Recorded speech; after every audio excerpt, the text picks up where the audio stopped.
Hi, I'm poet E.L. Conrod, and the name of this poem is She's Pregnant Again. Born into a world of sin, where lies live and some men pretend to love when they don't even care. Stealing innocence and turning dreams into nightmares, with insanity for some of their victims pending, with broken hearts for others still mending. Now in the peaceful suburbs of Chicago, a young virgin girl will ignore the echoes of wisdom and warnings of family and friends. Allows an opening and Satan moves on in, disguised as a handsome man, executing his vicious plans. She's 17, he's 37. He's on the road to hell, she's on the highway to heaven, but their paths would soon intertwine, and he would take advantage of her naive mind. At a basketball game is where they meet. He's cool, smooth, sweeps her off her feet. She's smiling, blushing, completely blown away, not knowing he's a predator and she's just prey. He gets her name, gets her number, goes on to tell her he once worked for Barack Obama as a speechwriter, and she floats to the sky, drifting into space on a lie.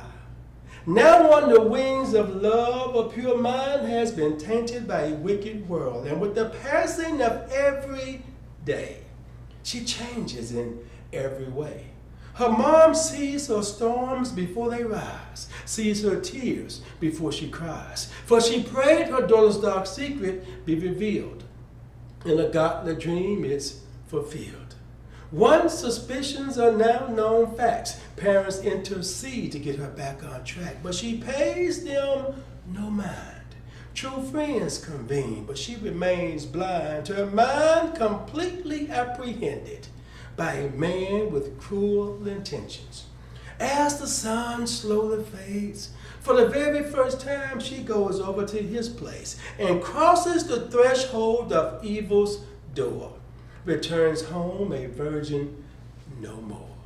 Once as gentle as a dove, now caught in the trap of a deceptive love, and the forbidden, hidden relationship persists. Then she wakes up one morning feeling sick. She's dizzy, faints, and falls to the floor. Not calling for help, parents rush her out the door, and off to the hospital they go to confirm what they already know. Pregnant is the doctor's report. A rude awakening will soon be the results. Later that day, she's released, about to discover her lover is a beast, and peace will soon be interrupted by a mind completely corrupted. As soon as she gets home, she goes to her room, gets on the phone and tells him the news. "I'm pregnant, baby." It's what she said, and immediately the phone goes dead. Refusing to believe the call was purposely canceled, she calls back and gets no answer. Lost now in disbelief as reality slowly replaces fantasy. Tears build, and she calls back. He answers, now set to attack. His words were once sweet as a flower, but sweet words from the devil are quick to sour. For he's now singing a different tone. He tells her to stop calling his phone. It was fun, he says, for a while, but this is the end, and good luck with your child. And she begs him not to leave her.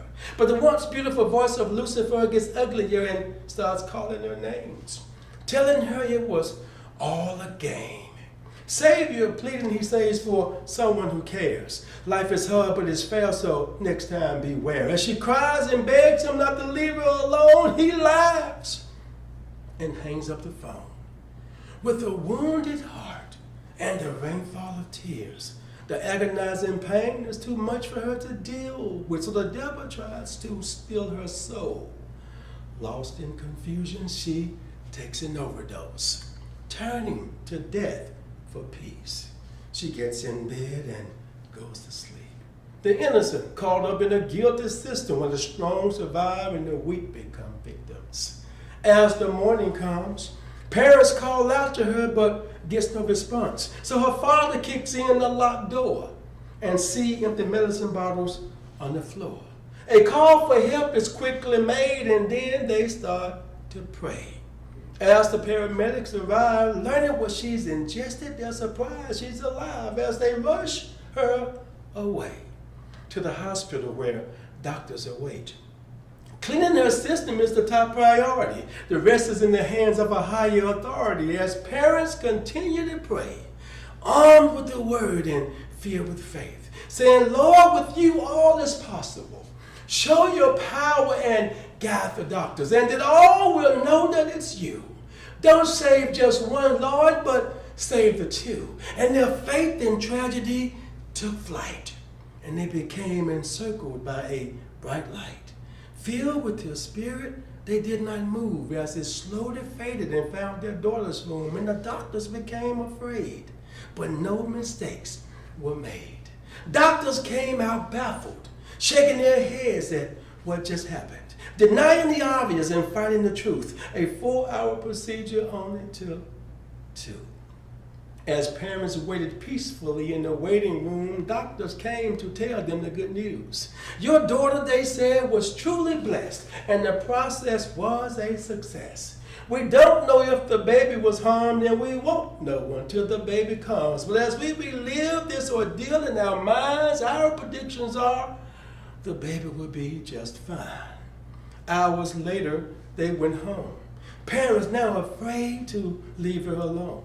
But as time seems to hurry, she tells her parents not to worry. I'm all right now. I feel brand new. I thank you for God and thank God for you. And the devil became very mad.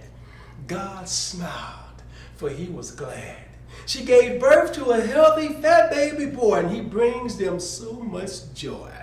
Her job caused her to move away, but she calls her parents every day. She's very successful and now content, focused on where she's going and not where she's been. For her son's absent father, she says, I house no hate, and my son would never be a mistake. As she now packs her bags, preparing to spend the weekend with her mom and dad. Once there, she asked them, had they heard? She said, I'm pregnant again.